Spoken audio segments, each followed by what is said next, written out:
விக்கிரமனும் வேதாளமும் மறுபடியும் தங்களுடைய பயணத்தை தொடங்கினர். வேதாளம் இன்னொரு கதையை ஆரம்பித்தது. கோவிந்தன் என்கிற விவசாயிக்கு 4 மகன்கள் இருந்தனர். மூத்த மகன் எதிர்பாராத விதமாக ஒரு விபத்தில் இறந்து விட்டான். கோவிந்தன் ஆழ்ந்த வருத்தத்தில் இருந்தான். ஓ கடவுளே, நான் எப்படி இந்த இழப்பை தாங்கிக் கொள்வேன்? தந்தையே, உங்கள் அண்ணனின் ஆத்மா சாந்தி அடைய வேண்டுமென்றால் ஒரு ஆமை வேண்டும். சரி தந்தையே.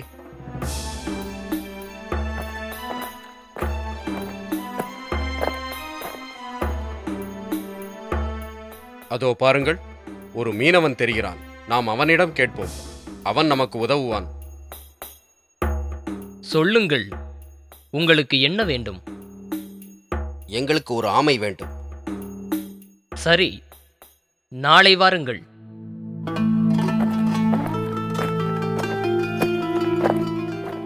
நீங்கள் கேட்ட ஆமை இதோ இருக்கிறது. பணத்தை கொடுத்துவிட்டு எடுத்துச் செல்லுங்கள். இதோ பணம். இப்பொழுது இந்த ஆமை உங்களுக்கு சொந்தமானது. நாங்கள் அதை எடுத்துச் செல்ல வேண்டும். இங்கே பாருங்கள், மீனையும் ஆமையும் விற்போன் மட்டும்தான் நான். அதை வீட்டுக்கு கொண்டு வந்து தர முடியாது. என்னிடம் பொருள் வாங்குபவர்கள் அவர்களாகத்தான் வீட்டுக்கு கொண்டு செல்ல வேண்டும். எனக்கு இதெல்லாம் பழக்கமே இல்லை. நான் அந்த ஆமையை தொட்டாலே போதும், எனது கைகளில் வரும் வாசனை 1 மாதத்திற்கு வீசும். பிறகு என்னால் சாப்பிடவே முடியாது. எனக்கும் அப்படித்தான். நான் இப்பொழுது இதை தொட்டால் என்னால் மாத கணக்கில் தூங்கவே இயலாது.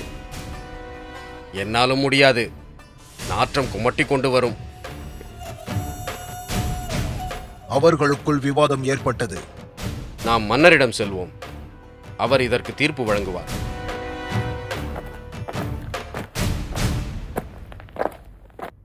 என்ன சுவாரஸ்யமாக இருக்கிறதே! இவ்வளவு மென்மையான மனிதர்கள் கூடவா இந்த உலகத்தில் இருக்கிறார்கள்? நான் இன்று இரவு உங்களை பரிசோதித்து விட்டு நாளை ஒரு நல்ல தீர்ப்பு கூறுகிறேன்.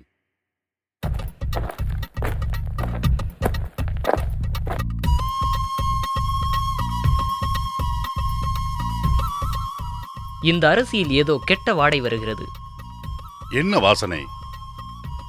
மயானங்களில் பிணங்களை எரிக்கும் போது வருமே அந்த வாடை வருகிறது. அரசர் சமையல்காரனை விசாரித்தார். ஆமாம் அரசே, மயானத்திற்கு அருகில் இருந்த நிலத்தில் இருந்து எடுக்கப்பட்ட அரிசிதான் இது. நான் ஒப்புக்கொள்கிறேன். சரி, அடுத்த ஆளை பரிசோதிக்க வேண்டியதுதான். அட கடவுளே, தயவு செய்து இங்கிருந்து சென்று விடு. ஏன் அவளை இப்படி விரட்டுகிறாய்? அவள் மீது ஆட்டுப்பால் வாடை மன்னா. நீங்கள் ஆட்டுப்பால் குடித்தீர்களா? இல்லை அரசே. ஆனால் நான் பிறந்தவுடனே என் தாயார் இறந்து விட்டார். பின்னர் நான் ஆட்டுப்பால் குடித்துதான் வளர்ந்தேன்.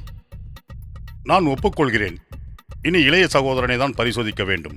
அந்த இளைய சகோதரனை அழைத்து வந்து 10 பட்டு மெத்தைகளை விரித்து அதன் மீது படுக்க வையுங்கள்.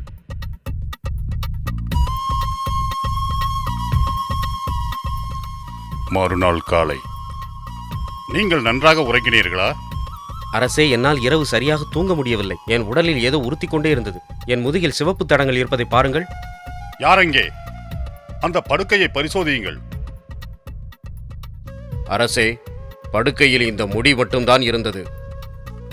நம்பவே முடியவில்லையே. நீங்கள் மூவரும் இவ்வளவு மென்மையானவர்களாக இருக்கிறீர்களே. என் சேவகனை விட்டு அந்த ஆமையை எடுத்து வர சொல்கிறேன். நீங்கள் அனைவரும் புறப்படவும்.